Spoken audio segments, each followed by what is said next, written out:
Yeah, kid. Welcome everybody back to another episode of the Handsome Homebuyer podcast. My name is Charles, aka the Handsome Homebuyer, aka Captain Permit, aka El Judío Maravilloso. See, even the Maravilloso gets tongue-tied when he's trying to run his mouth at 100 miles an hour. So people, nobody's perfect, not even me. I'm close, but not perfect. Speaking of perfect, you know who is perfect? Look for Maddie, but he left me. Captain Permit. Thank you very much. Captain Permit, 516-513-8838. If you need plans, if you need permits, if you need anything design or permit related, we got you. And most importantly, huge week for Captain Permit. We hired the man, the myth, the sex symbol legend, Mike Arado. Yes, ladies, this is for everybody because he's as organized as you can possibly get. We are taking this thing to a level that no architectural expediting firm has ever been at Long Island. That's right. I said it. He's tall. He's bold. He's beautiful. He's jacked to the nines. He's got light eyes. He's nice to look at, and he'll get your permits ready to you as fast as humanly possible. You can't beat that. Obviously, myself, I'm bald. 1 out of 4 is not bad, but if you have a house that smells like cat pee, is dated from the 1960s, has 6 inches of mold on the wall, or human waste running past the basement steps, I will buy it, and he will not. 516-777 sold. All right, so I guess the theme of, maybe the last 3 weeks, without even realizing it, is kick-ass girl power. Yeah. Let me get a high five on that. So today's guest, I met through a mutual friend who, see, you never know how things are going to connect. And then I guess, interesting story, which I guess I want to talk about once I introduce you about Danny and his first thought of me, which is kind of cool. So people, I think the theme up front right now is it takes a lifetime to establish a reputation and a moment to lose it.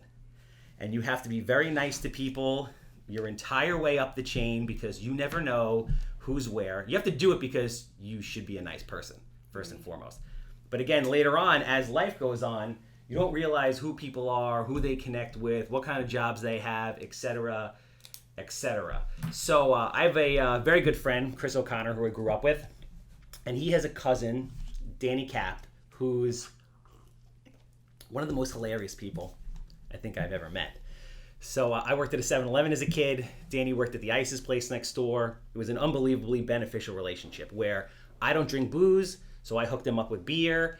He doesn't really eat ices, and that's pretty much all I eat is ices and ice cream. So it was a great kind of barter system there. So he happens to be working for a powerhouse young lady who's in front of me right now, and he introduced us, was it a year ago? I think it was. Was it that long? I don't know, because it was nice out, but it wasn't recently nice out.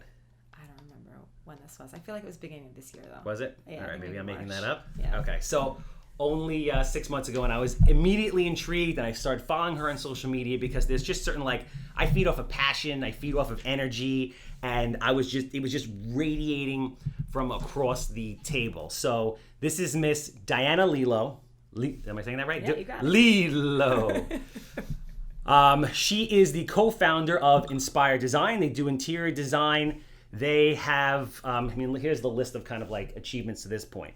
They designed the first LEED Platinum building for Vanderbilt Financial. They worked on the Deal Track building, the Weiland, New York building, and they have a concentration in sustainability, wellness, and biophilic, which I'm not really sure what that is exactly yet, but we're going to get into it. Essentially, I will say it in my own way, which is they are changing the game and shattering the status quo of office design on Long Island. Diana Lilo. Hello. Lilo. Good morning.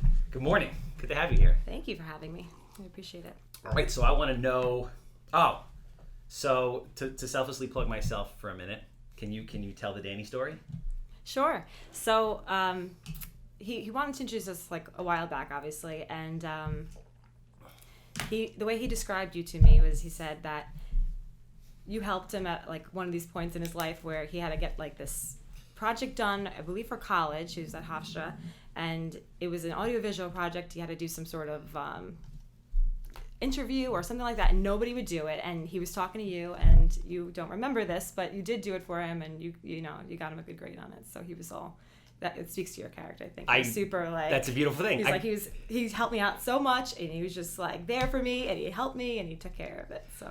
Again, I don't remember that. I remember the ices, but it's awesome. Again, lesson to people: always do the right thing. Always go out of your way, because you never know when it's going to end up on a podcast. That could have gone either really bad or really good. Thankfully, it went really good. So I want to get a little bit of background. Sure. Of you for the people at home. So you're a local Long Island person. I am. I grew up in West Hempstead. West Hempstead. And did you go to school for interior design? How did this whole thing come about? Because I know some people that do interior design. It's primarily in the city, and the way you guys are doing it, it's like it's next level, especially in Long Island. Like things that you guys are bringing to Long Island is huge in like major metropolitan cities right now. Right, very true. So I always loved interior design. I was like that kid who every time my parents would walk into their room, I would be like shoved myself between like an armoire and the wall and like pushing it out with my legs to try to like move my furniture every day. Like this is what I did. So I always loved interior design, but I ended up going to school for graphic design. I went to Delphi. Okay. So while I was there, though, I got a job at Winthrop. Well, I was volunteering at Winthrop doing interior design. And oh, really? Yeah. So they have their own in-house interior design people? Most hospitals have their own facilities department in their engineering department. And I worked under Mary Scala, who was like my mentor there, and she, showed me the ropes and everything. And I was a volunteer. Then I got hired, and I was there for 7 years doing their interior design for healthcare environments. So like Northwell or all the big brands will actually have people that they hire that do the interior design within them. Yep. And then they bring in consultants like yourself. Exactly right. Because I know you work with a lot of the big hospitals. Absolutely. Wow, that's crazy. Yeah. I would never have known. I know. That. Every time I would talk to somebody, like, so what do you do? I'm like, well, this is interior design for the hospital. Yeah, interior design for the hospital. So you pick out the finishes. Is there like they have architects on staff too, all that kind of stuff? Now, I think now they do more often than they did back then. Like at Winthrop, there were no architects. There was just a lot of engineers, and then Mary was the primary interior designer, and then there was me. But now they have a larger department, especially now NYU has taken over. But they have architects on staff. But usually they're project managing these jobs, so they're hiring out the consultants to put together the full sets. Okay. And how long ago was this? Oh gosh. This was right out of college? Yeah, I was in college when I started there, and I left 2010. It's just interesting. So, was there a reason why you went there? And the only reason why I'm asking you this is because obviously healthcare is a massive thing. Yeah. So, did you have the foresight at like such a young age to be like, oh, this is going to be a huge thing. Let me go and like apprentice here because I'm going to end up opening my own thing and then pursue this. My father's an architect. Okay. And he yes. That was a big deal. Yeah. So he actually introduced me to Mary there, and she had a lot of work, and he was doing with their work there at the time. So nice. It kind of just worked out where I got a tremendous amount of hands-on experience there. Amazing. And it really while I was working there, people were asking then us to do Mary to do other jobs, and started taking things off from there. So that's when I incorporated MD Design Group with. You know what I'm curious to know, and I envy you for this because I wish that like I'm very happy now, but I wish I would have known this, although I guess everybody has to travel their own path to get wherever. But for you, what is it like to know at a very young age like what your purpose is? So like that at what point did you realize like I'm going to be an interior designer, even on just like a surface level? That's interesting. I don't know that. I mean, I always knew I loved it. I always knew I loved it. I don't know that I think I'm more of a inventive, entrepreneurial mind, so that led it, and that just kind of let me fall where I was supposed to sit. See, and this is also a very interesting thing about you, like when my opinion of you, right, whether it be true or not true, is that you are a powerhouse businesswoman, right? But at the same time, you have this like brilliant creative mind, which is interesting because they normally don't go together. Yes. So you're like a double. Is a double threat a real thing? Triple threat's a real thing. You don't sing, act, but you're a double threat. You're a double threat, TV, whatever it is, which is interesting because it's typically creative people, in my experience, are like unbelievably creative, but like they're the most unorganized people on the planet. Like that's why I opened Captain Permit, because my major gripe with like architects and expediters is I can't even get you to call me back, let alone like find my file. It's like buried in a pile of craziness. So No, I'm definitely like I'm just I'm intrigued. type A organized. Like I'm just intrigued at how that comes together and how that works. Like, how do you have all these unbelievable creative visions, but at the same time be super organized? And then, I guess, talk a little bit about when you start your business and then scaling it. Do you go one way or the other? So I think it was, starting the business and being the hands-on, going to the meetings. It's overwhelming. You have so many things that you're supposed to handle and keep track of, and the whole thing. So I think entrepreneurially, I always have all these ideas and all these other things I want to do, and they don't really happen because I'm on the day-to-day just doing the work that needs to be done. Mm-hmm. So this year is like the first year where I'm like, okay, like we're changing the game a little bit. Putting my tools down. This is like my contractor friend said, like, okay, this is when I finally realized. I was like, where did I hear that before? I'm like, oh, that was you was yesterday on the phone. And I was already doing it before I realized that like this was a thing. But taking a step back to reevaluate and say, okay, what are things I'm doing right now? What's making sense as far as like the day to day, and what are things I can hand off to people, build a team, and have this larger team approach to how we're doing things, So we're really like starting to put everything in place and scale it up that way. There's so much technology out there. So prior to this, I was using Todoist, which is an app that like you can like manage tasks and teams, but it's like a little bit smaller. So now, because Danny says it's like my head in an app, right? So it's this Monday app. And it's have you heard about it? Well, because every time I log onto YouTube, I hear Monday. And it's incredible. It is so awesome. Yeah, it really is. If you amazing. have to manage tasks, Monday. It is incredible. And for large projects and managing teams and deadlines and everything else, I was keeping a lot of this up in the air, and now it's like going to be a lot. Do they have an invoicing component to that at all, or no? They have a time tracking. So like as soon as you start a task, you press play, and it'll just you stop it when you're done. You can go back in and manually change it, but it's Because I'm looking for something for a Captain Permit. I'm like looking for some kind of like canned off the rack kind of thing. Yeah, absolutely. Yeah. Check it out. All right, I'm gonna check that definitely check it out. Back to you. Okay. So, all right. So do you want me to start back from where we started? So started at Winthrop. Yeah. Okay. I want to hear all of it. All right. People need to know. Sounds good. So I had this healthcare interior firm. It was MD Design Group with a partner, and you started this. Yeah. So in college. Just to get the timeline, you graduated. This is in college. Yeah. Oh, my last year of college, I started. So you've been like entrepreneurial from day one. Yeah. Interesting.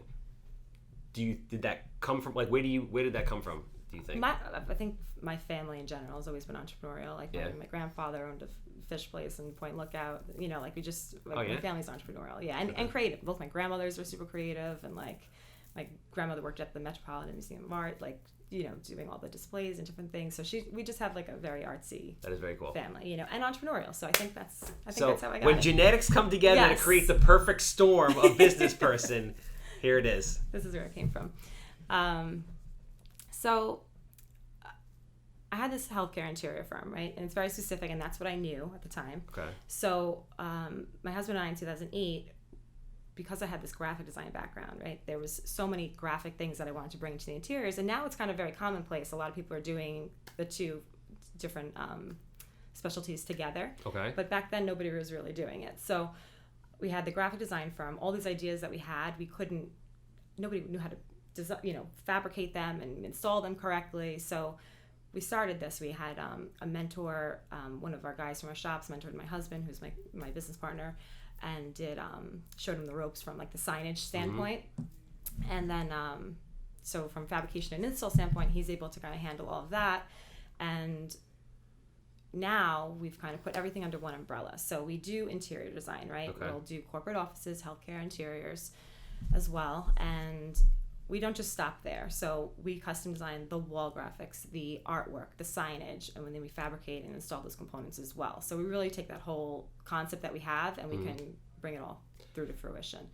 So for people, it's signage, it's window displays, it's interior design, it's like one-stop shop, everything. Correct. Yeah, we're full service creative design firm is really how we're. Out of curiosity, do you have any like formal business training, or is this just like family genetics, what you grew up with, and then just necessity?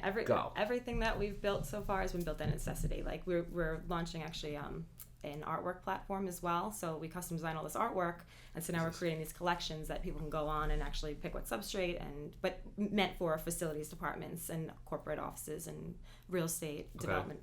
People who have like so they kind of all lobbies fit and together. Things. Yeah, exactly. Because what I was going to ask you is, I'm super guilty of this, and I always try to so I always come up with these crazy ideas, and I'm like, oh my god, or to your point, necessity. So I feel like the world is changing really fast, and I feel like if you look at every industry, I just feel like most of them are poorly serviced, or there's like real gaps 100%. there where you like need to fill. Yes. So it's like, I want to start this idea, I want to start this idea, I want to start this idea, but at the end of the day, it's like you end up getting pulled. Yes. And then I wrestle with myself, and I'd like to hear your opinion on this. It's like, all right, like you can't be everything to everybody. Right. Does it make sense to like do one or two things exceptionally well, or do you kind of like branch out like you seem to be doing? Right. And then how do you manage that? Yes, exactly. So I think that it's difficult to manage an entrepreneurial brain, right? We have a lot going on up there, and you're right. There's always like these different things like, oh my gosh, I have to do this. Someone has to do this, In our case, they all go hand in hand, and because we had the two businesses, we did them both really well, and it was just a matter of merging the two. We have all the, now that we have a team, we have graphic designers on staff, we have interior designers on staff, project management, and really what it comes down to is it's all project management. Did you start staffing all these positions because you had a hard time subcontracting out to do things? I never subcontracted out. I would just work 24 hours a day. But then it gets to a certain point where you're like, and I have people, 2 kids now. It just is not like it that just was gonna isn't be feasible. That was gonna be like part of what I was actually very interested in. It's like, how do you? So you're married. You work with your husband. You have a crazy business that's growing, and I want most people to realize you're taking the business in a different direction. You're changing.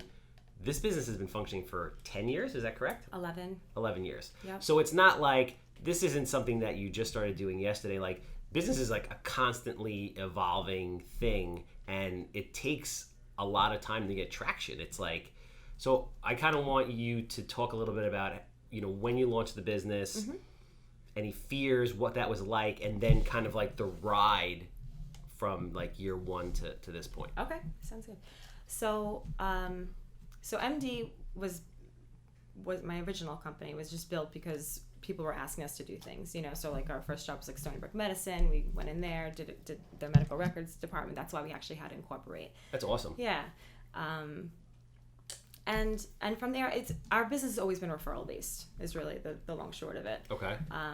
We saw there was a need for the signage and everything, and when the year we got married, my husband was either going to open a restaurant or we were going to try the signage thing. And like the restaurant was like a $75,000 investment, right? And then this was like no investment. We're just going to try it. And if it didn't work, wow, we're going to see where it went, And here we are, So 11 Great years choice. later, I know. Restaurant business I know. is like, is and that's what he hard. said. He loves the restaurant business. Him and Danny actually met at Jimmy Hayes. That's how. I we love met that Danny. place. Yeah. So Jimmy Hayes. You ever been to Jimmy Hayes, met. maybe? They hit it off. Long Beach, Island Park. Okay, no. Yeah. We'll talk about that later. Yeah. So they hit it off. Danny ended up being in our wedding party. Like that's how. Then that's our team. Like Oh, I that's didn't our know that. That's core team interesting. is me, Rocky, and Danny. So and he's been with us since the beginning, really. But Has he been with you guys since the beginning? yeah, he was not a full timer until like a year in, but he was helping us with installs and that sort of thing initially. So so he's been with us since the beginning. But everything was always referral based. We have furniture dealers, architects, different people within the industry, and they would just refer their business to us. So we never searched for business. We never did any marketing. Did you have a plan to build that referral network? Were you like, was this just stuff you were innately doing, or it just came together, We or were just innately doing it because we were taking whatever was coming our way, which helped us to identify what we enjoy doing versus what we don't enjoy doing. Well, yeah, Right? It helped us to understand like what our offering should be versus what we should stay away from. Like we don't do any residential, like there are different things like that. We were able because to people are nuts. yes, People are crazy. absolutely like, I want people like, oh, you should do construction, residential construction. I'm like, people are out of their goddamn mind. Nope. It's like, I owned a body shop. We used to paint people's cars. They were psychotic about that. I got into this business to get away from crazy people. Yes. Give the houses to agents. But Let being them. like a psychiatrist, like therapist, like trying to manage like, well, he likes this color and I like this color, and it's like, and he never does this, and I give to all these things. Like I'm out. Oh, I guess. Oh, so you basically tried that. Yeah, no, I don't. So this was the process of like trials and tribulations Kind of, right. Where do we fit into the industry? Yeah. It's cool that you're saying that, because people always come to me and they're like, I want to be an investor, and I'm like, all right, great. Like, what do you want to do? Like, well, I don't know, like, where do I start? What do I do? Do I want to flip houses? Do I want to build buildings? Like, what do I want to do? Or just any business. And I tell people all the time, like, you just have to get moving and start doing it like you did. And then through failures and successes, you'll realize, like, oh, I like this. This is my niche. This is my lane, whatever. Right, absolutely. And you know what it is? It's like, I think, as we try to hone in, right? Because you do at some point, you need to bring it in, So now that we're reevaluating, we hired a marketing person at the beginning of this year, and she's been amazing. Okay. She's awesome too. That's Kim Healy. She's brainstorming the castle. Mm-hmm. She's awesome. So she's really helped us to articulate what it is we do, because I think a lot of people had a hard time understanding, like, all right, well, you do interiors, but you also do signage, So we're going with, we elevate environments, right? We can create them or we can elevate them. You might have an existing space that you just need to, refresh it and bring it up to date, and we can do that with just the signage and the graphics and the artwork without having to go through a $100,000 renovation or $1 million renovation. You know what's going to help people totally understand that? And this is my, like, poking at you, video. Yeah, I know. You're 100%. I know. We're going to get there. We're going to do it. Because you articulate it so well. It's like 30-second video, like, boom, all of a sudden people are like, oh, I get all of it. Yes. This is amazing. Yes. We're going to get there. This is my little baby step that I'm jumping in. Oh, listen, I get it. I get it. How long did it take? I mean, obviously you're still growing, you're expanding, it'll be a forever thing, right? You're always refining your business. But how long did it take you over the last 11 years to be like, okay, what I'm doing now, sustainability, wellness, biophilic, all that, like, this is where I belong? At what point did I feel like this is where At what point did you feel that you're starting to, like, settle in and you've, like, found, like, identified who you are? I would say in the so we worked on the Dealer Track project. Okay.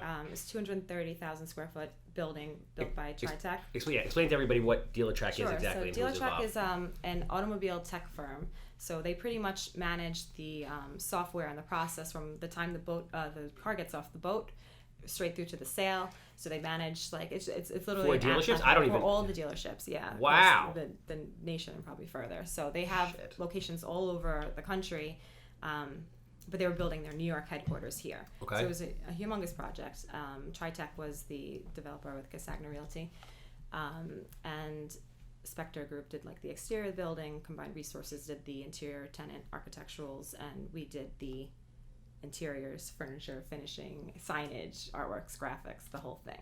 Wow. So, it was awesome. That's awesome. Yeah, it was awesome. And it was a 4-year project. Because TriTech is TriTech's massive. They are. They're, like, one of the biggest developers on Long Island. Absolutely.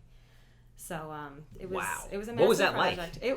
It was awesome. Because, typically we did mostly healthcare. Okay. So I think that was a big tipping point for me, because now I'm doing corporate, and it was completely different. It was a completely different. So I had a couple points on that I'm curious about. Was there any, like, kind of doubt, fear, anxiety associated with doing something that big that was so dramatically outside of your comfort zone? There wasn't, because I have, like, this, like, entrepreneurial, I could do it all. No, not even, but, like, that I always wanted to open up a co-working space. So I've, like, developed like plans and things like that over the years. That project kind of hit me at the time where I'd already, like, developed all these, like, thoughts and workplace design and how the direction things are moving in, and the biophilic and the whole nine. So by doing all of that, I kind of had, like, a really good base for it, just, like, on self-education and just in trying to develop something else. So like you said, you never know how you get where you're going, but, like, that's kind of how it all kind of came together. So I got there and I was very comfortable. So I'm also curious to know on this. Obviously, I mean, TriTech's massive, so they have an extensive network of people. So when you're sitting there in front of TriTech and they're like, okay, why are we going to choose you? I mean, so what are you saying to them? So I was hired through Dealer Track. I worked for the tenant. Oh. So they worked they have the building, but I was the tenant build out. So I worked directly for Dealer Track. That's interesting. Yeah.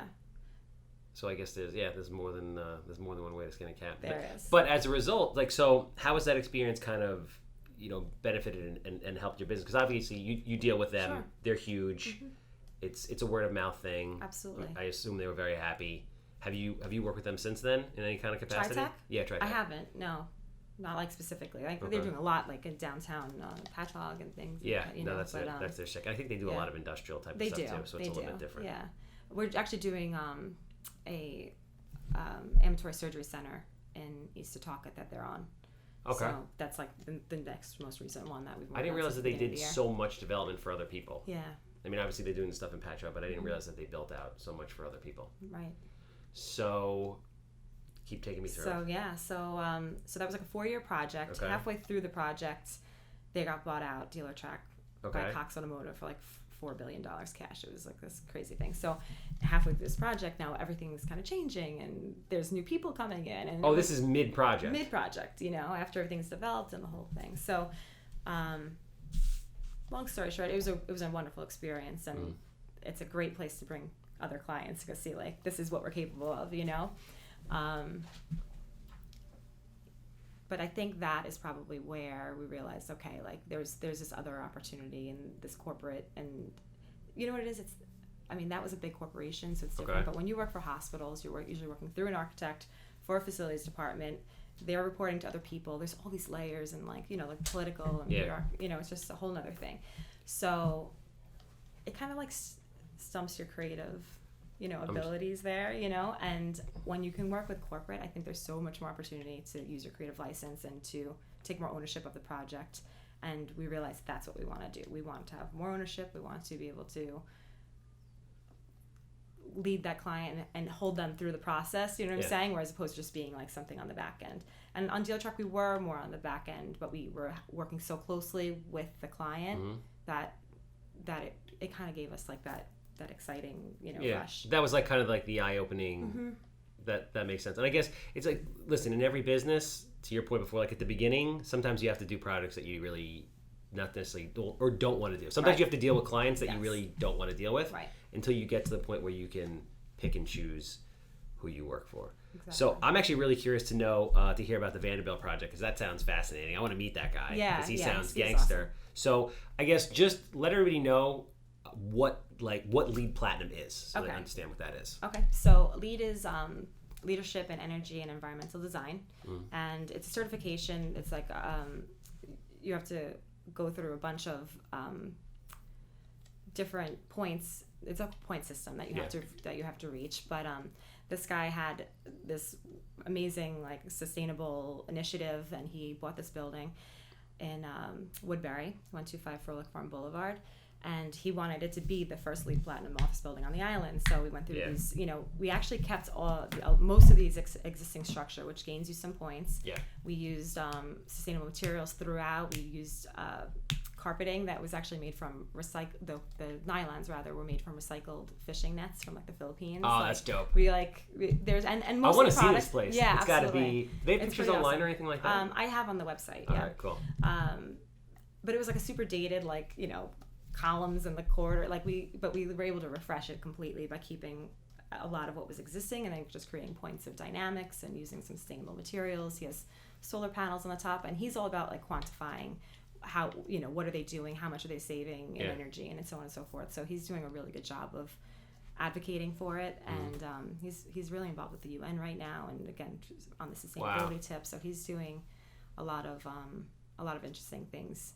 But it was an awesome project to be a part of because it was again, first LEED Platinum office building on the island, and it was exciting. Yeah, that's unbelievable. I mean, to expand on that, so like everybody gets it. So essentially, obviously, sustainability is a really big thing right now. In the cities, there's just obviously we only get one Earth, and the government offers tax breaks for different design components. So if you have double pane glass, insulated glass, solar panels, certain types of insulation with certain ratings, etc., you get different points. Correct. And based on that, you get this certificate, and you get certain tax breaks associated with that. But the idea is to obviously save the environment. Sure. Because we've been so destructive from the beginning of time. Right. But to do that is very, very difficult on a lot of different levels. It can be very, very expensive. It is. So sometimes the rebates make sense, sometimes they don't. And then from your standpoint as a designer, now on top of being super creative and putting this together, you're somewhat limited to what you can work with because you have this sustainable. Honestly, it's not limited any longer. No? No. When it first came out, like I got the certification 11 years ago, and it was limited then. But now every product that we use, there's recycled content, or everybody is somehow because it's becoming such a big deal. Exactly. So it's actually very easy from an interior standpoint to create. What was the certification process like? So they have a lead consultant who comes in, and he handles all the documentation of it, and it's pretty intense, to get everything from it's waste management, like what you're diverting from the landfills. I mean, it's pretty intense, and the construction managers are really important on that as well to be able to record and quantify all of that. So it's a process. Like Dealertrack, for instance, and a lot of companies are doing this too, is they're building to lead specification, but they're not going for their certification. Is it? And why is that? Because it's less expensive and... Got it. Yeah. Okay. So like Dealertrack is built to lead specification. We just didn't actually file for it. So what does that mean? So I understand. How do you because there's a lot of costs associated with the filing process? Correct. Is that why they don't do it? Right. For the consultancy and the filing process. Does the government kind of set it up that way because they don't want to give you they don't want to give you the credits? Like do you think that's what it is, or? I don't know. I think that they want. I mean, they want people to certify. I just think that it's a grueling process, and there's not a lot of. Like Steve's a great person to talk to about if somebody is thinking about certifying their property. Like Steve's the guy to talk to. He will talk you into it. Like he'll give you everything you need to know. So, oh gosh, I'm sorry. That's okay. But he's like the man. He knows what's going on, and he can talk about it from an owner standpoint. Like he owned the building, and I think it's different than like if you're leasing the building and that sort of thing. You really want to know what is the right path to take. No, it makes sense. So I'm curious, are you 10 years ago when you went for the certification, you started going down this route, did you have a passion for sustainability, which is why you did it, or did you feel like this is the future? Like you had the vision to say like, this is the future. Yes. Let's get on this train. Like be the first people on this train, basically. I was actually certified before like one on the earlier tip, like now they're grandfathered in. You have to go and like get like continuing education credits. I got it actually before. So you never have to get continuing yet? I don't. I will, but I don't have to. Yeah. But that just says like how early in the process you were in there. Yeah, I was in there pretty early. There's a new thing out now too, which is pretty awesome, called Well AP, and it's all about wellness in the workplace and how you can incorporate that and get your building well certified, which is like that. I think is going to be even bigger than LEED, and I think it'll be. I think you'll see a lot more of that moving forward. So let's segue into that. Let me explain that to me. So it's something that I don't have the certification in yet. I'd like to be going for it, but it's definitely it's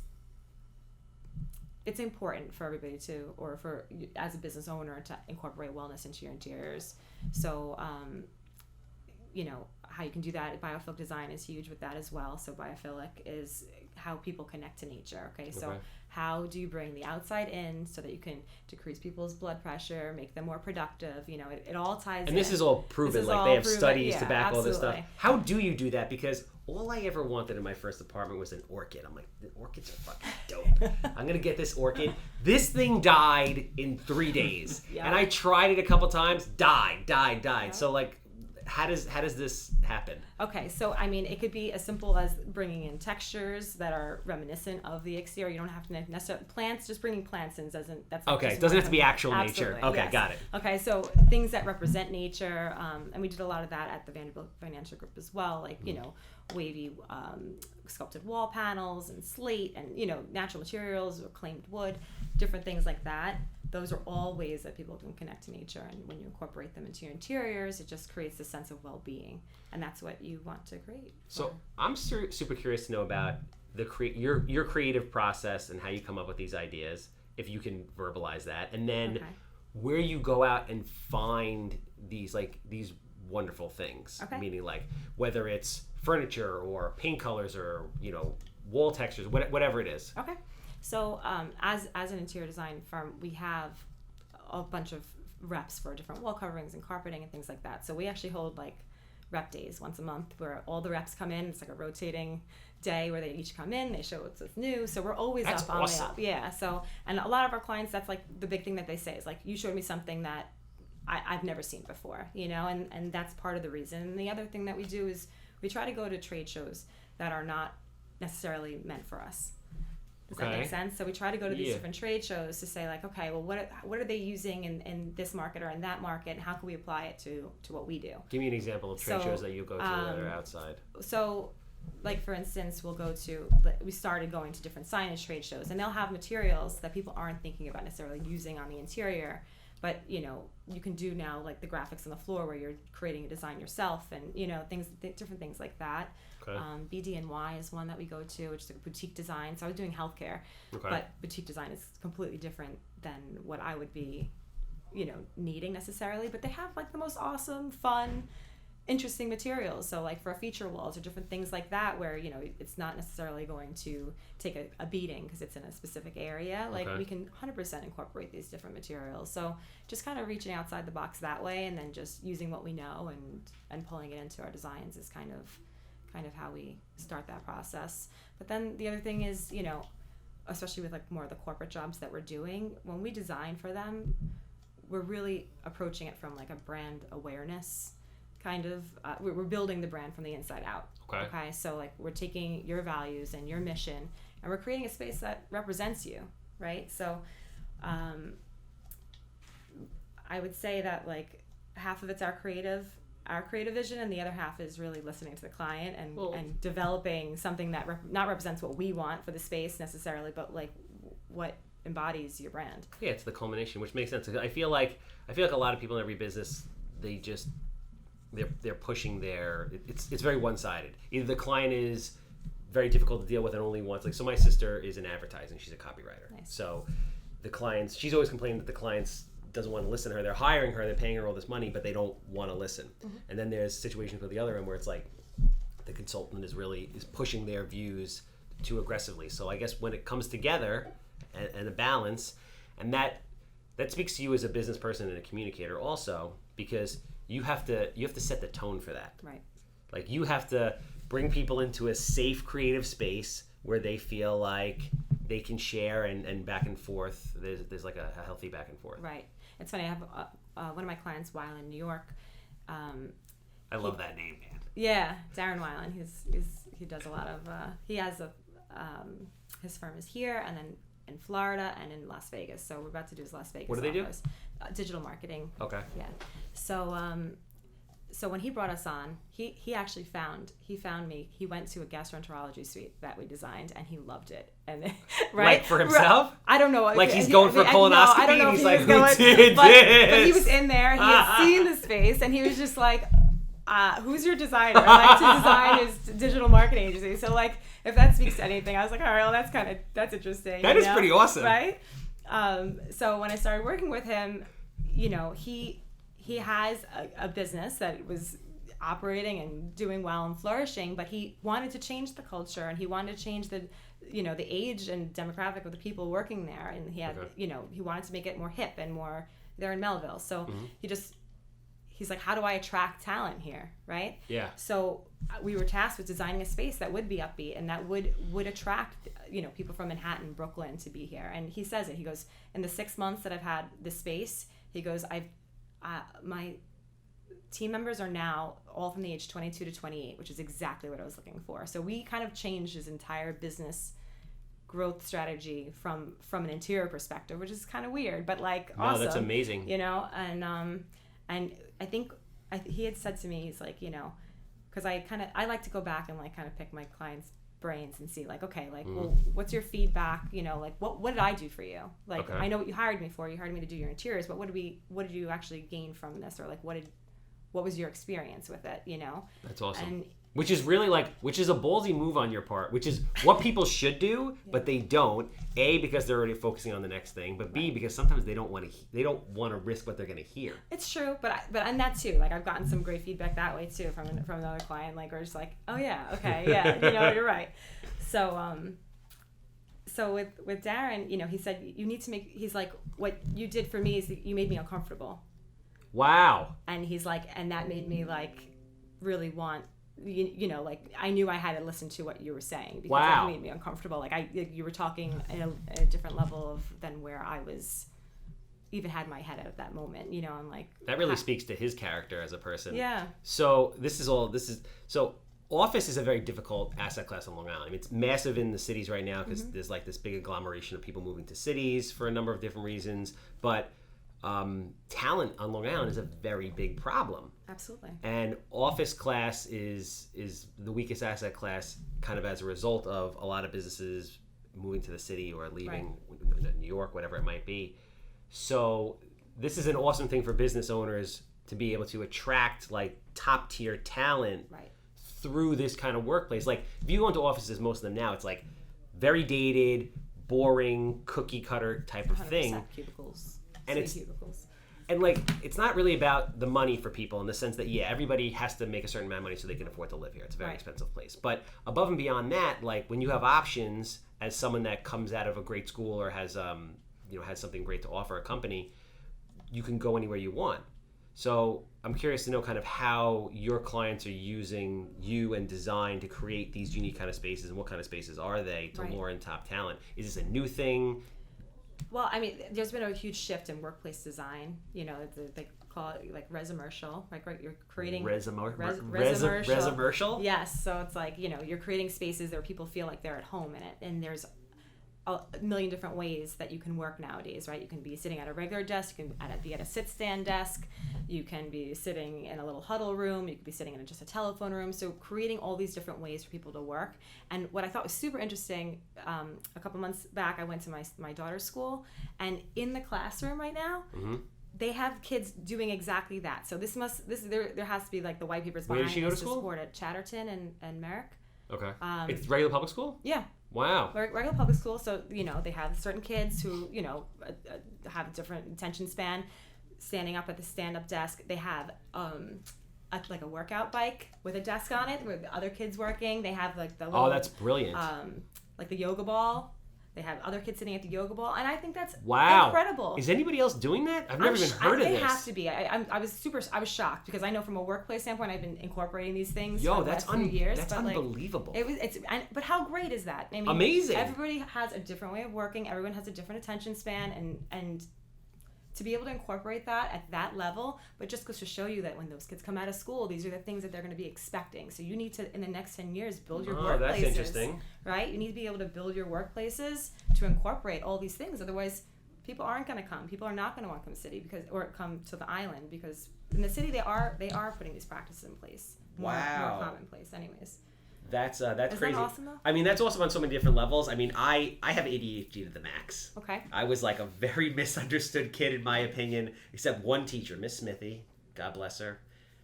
She was my second grade teacher, and when I was like fiddling like a crazy person, she would open the side door to the building and say, "Go do wind sprints and run around the building and come back when you're nice. Good." But as a result, she was amazing. But after that, I had a lot of disciplinary problems because I couldn't sit still. It wasn't like lack of intelligence. It was just boredom and then lack of understanding. Absolutely. So the fact that public schools are doing that is awesome. I know. I was like, just made me so happy. Because now you're gonna put out a totally different like character class of people. It's not like factory worker mentality type of stuff anymore. It's be creative, you can do anything kind of stuff. Absolutely. Wow. Yeah, so I mean, it was a big eye opener to see that it was being incorporated so early. Have you looked into working with like the Department of Ed or anything like that? I haven't. That would be an interesting vertical. Now that we got our WBE, it might be actually something that we could explore more. What's that? So we got our women-owned business certification. Yeah. In New York State. So it was a long time in the making, and we really hadn't. I had never really thought about it. Mm-hmm. We had incorporated, with women ownership being more than majority, but I never really felt disadvantaged. So women feel like need to go for it. So and the process is like grueling, and it's the whole certification process. But I just never occurred to me that it was something that was necessary. But we did a lot at SUNY Westbury College and Stony Brook Medicine, and it was. After many years of working there, all of a sudden they were like, you're not actually certified as a women-owned business enterprise. We can't really get keep working with you in this capacity. So I'm like, so now I'm being disadvantaged because I'm a woman and I'm not actually certified. That's okay. So like 18 months ago, I was on maternity leave. I spent maternity leave like trying to like pull this paperwork together and like get it all together, and we self-certified, and we just got it. Like, nay. So explain to people so they understand what being a woman-owned business means, and then what's the process to become a woman-owned business, and then finally what potential upside or rewards are there for that, opportunities for that. So we weren't educated fully in knowing what the actual possibilities are of it.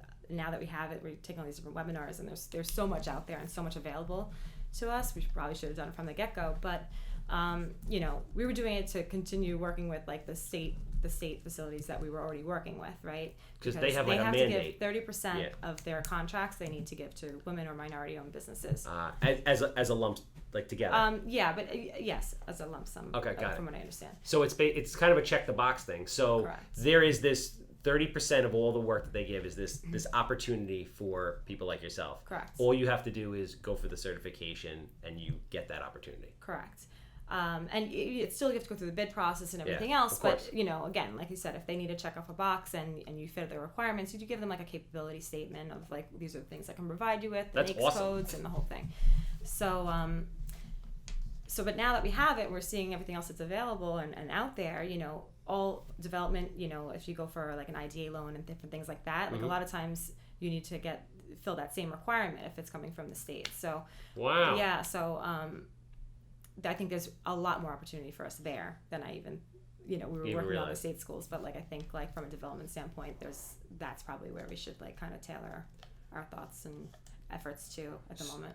So you mentioned maternity leave, which is I'm like, so I want to know what that means for you to be somebody as like type A and in love with your business, and then I want to talk about kind of the balance of family after that. But did you really take maternity leave? Like, did you really shut it off for X amount of time? Like, so we had started to assemble a team before that, so that we could have some resemblance of a maternity leave, right? So I still have 2 kids. My daughter is 8, and I had another close friend working with us at the time who kind of like kept things running, But again, it was project based. It was a different business then, when 8 years ago, it was a different business. It was just kind of like per project. The signage stuff was being handled, Rocky was able to handle that, and we were just able to kind of like just keep things moving, right? But I ended up having postpartum with my daughter. Wow. So that derailed us, I think, like in a big way. Wow. Yeah, it was tough, and that's not a joke. No, it was rough. It was really rough. So I think that, that's definitely the reason why like we have a huge break now. I have like a 22-month-old baby, I was like, I'm never doing this again. Oh, I didn't know your second was only 22. Yeah. So he's young. But I didn't have like that. Oh wait, so you have a girl and a boy? I have a girl and a boy. I have to ask you the standard Handsome Homebuyer podcast question. Go ahead. Which is, so if I have kids, I really only want to have boys. Okay. So since you have one of 2, I need to know, what do I have to do to get the boy? Because if you think back to the moment of conception, there has to be a very unique difference between the first one and the second one, so I need to know what that is. Well, it'll be a TMI kind of thing, right? I mean... You don't have to share. You can tell me offline. Tell me offline. I'll tell you offline. It's very funny. So segueing into, you work with your husband, which is very cool. Yes.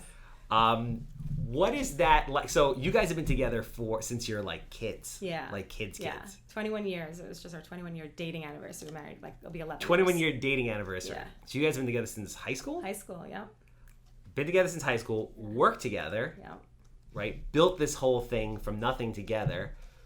What's that like?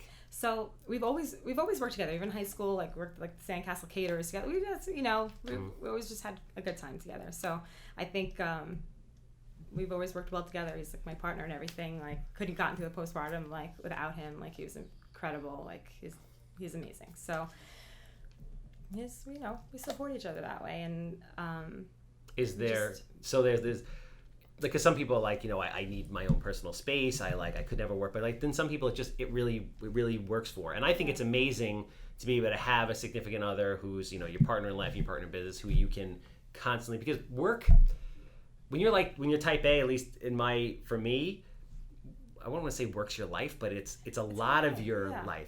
It's your life. It's who you are. 100%. Like it's your it's what makes you happy. So it's cool to be able to at all times be pinging off of each other and brainstorming. And, yes, absolutely. And he understands you and you understand him. Yes. And he's like, he levels me off, like when he reminds me, Diana, you gotta turn it off now. Like we're home, we're having dinner, like we'll talk about it later, that kind of thing. He's like the calming force. He's like, absolutely. And like, work-wise, like we try to be in the office like, 2 times a week together, not the whole week, just 2 times a week. Like we schedule meetings and installs on the other days and 2 days in the week, the week in the office together and that sort of thing. So I don't know, it just works. And like, we share all of our responsibilities and we just kind of keep it moving, and we have fun. We enjoy each other and we enjoy our kids and we enjoy our team and we try to have fun, like we're efficient. We love to work. But like we like to have a good time too, so we try to incorporate that, team days and stuff like that into the office, and it just kind of, just kind of goes. Does work-life balance exist? I don't think it. I think it's a work-life integration. Like we finished like the garage. We have a detached garage. So that I wasn't at the office late, or vice versa. Like they were able to like be at home with the kids and still be around and stuff like that, because you have to. Like there's really. So do you feel? Because I struggle with this personally. So.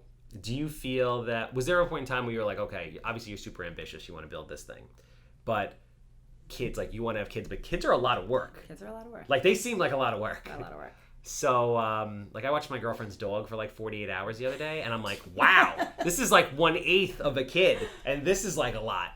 So was there a point in time where you were like, I want to build this, do I want to have kids? Do I want to have kids now? Because will it take away? Like, that's what I think about. We always has had a good time, right? We started dating at a young age.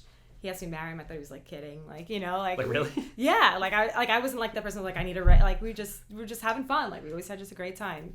So we got married. We had bought a place in Long Beach, like when we were younger, and like we worked through college. Obviously, I had started the business. Like we weren't like we stayed home. We didn't like go away to school. So we had kind of that different dynamic already started that way.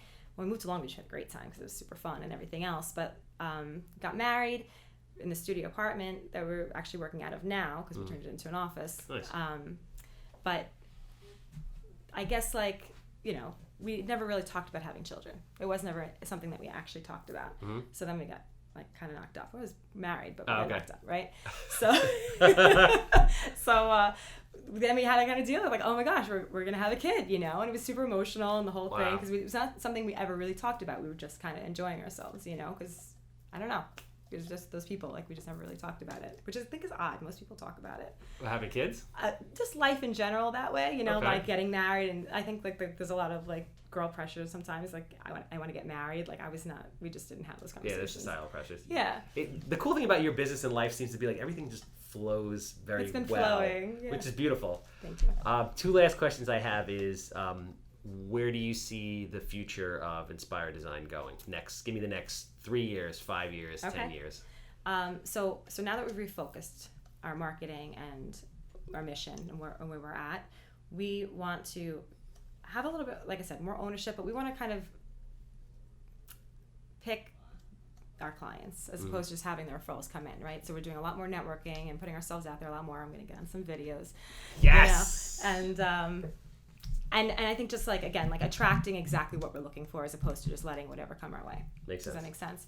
So as we scale up, we're looking to scale up our team as well.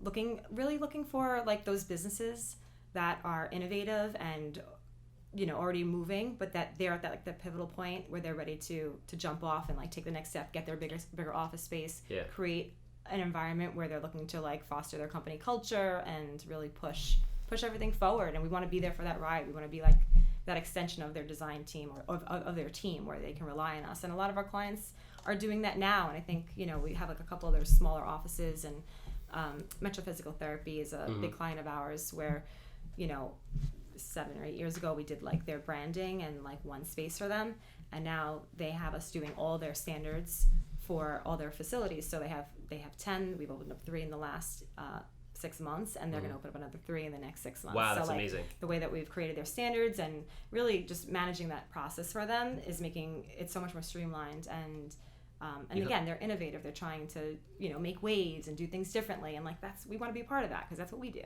Yeah, and you work as a partner and basically help them create their identity, their visual identity. Exactly right. So the last thing I'm curious about is, so this is a big thing for employers. Like, so everyone, there's like a negative connotation behind millennials, and people think, oh, they're very young and this and that, but like millennials aren't really super young anymore. They're not. Like, I'm technically considered. They're 35. What's the cutoff? I heard 1983. 1980 is actually the cutoff. 80 is the cutoff? Yeah.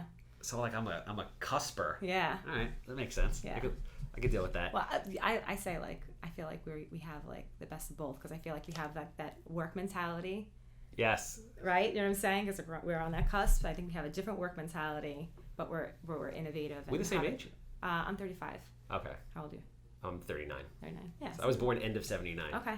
So like 2 months away from being able to wear one of those shirts that says "Made in the '80s," which I'm upset about that I can't do, because I could do it obviously, but it would be a lie. It just wouldn't be right. So with the world changing as fast as it is, and millennials wanting totally uniquely different things from generations previously as far as where they work, what is your advice to people starting businesses, to employers that have been in business for many years that need to change with the times because they need to lure top talent in, because that's a big problem. Me being a business person, owning multiple businesses, that I can say is my number one issue, finding top talent. You want to create a space visually, etc., that it's welcoming, that people want to be in and be a part of, because money only takes you to a certain point. It's like it's only more, you can't just, if you're paying, you can't pay somebody $1 million to do whatever, and like even if you can, if they're not happy, they're not going to stay. Right. So what is your advice to those people?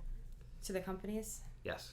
My advice would be to push the envelope and get outside your comfort zone and let us handle it for you and get you there. You know, like you already have an amazing business. You're already doing well and you're flourishing, but you got to think about the next 10 years and how are you going to attract those people. So creating a space and an environment where people want to be, it will make them more productive. It'll make them happy. You'll have happy people working for you, you know,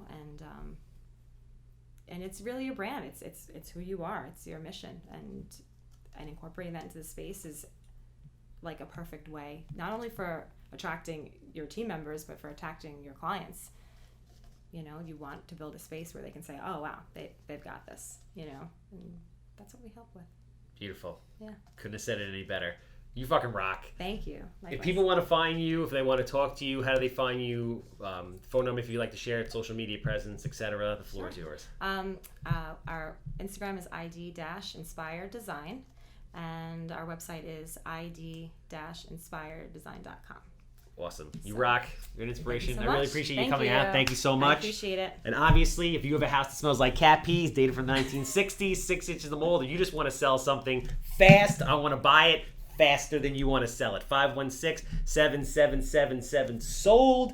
If you have a permit problem, if you're a realtor, mortgage broker, attorney, anybody in the real estate space, or if you're just a single lady that wants to get a look at Mike and his blue eyes, call the captain, 516-513-8838. That's a wrap.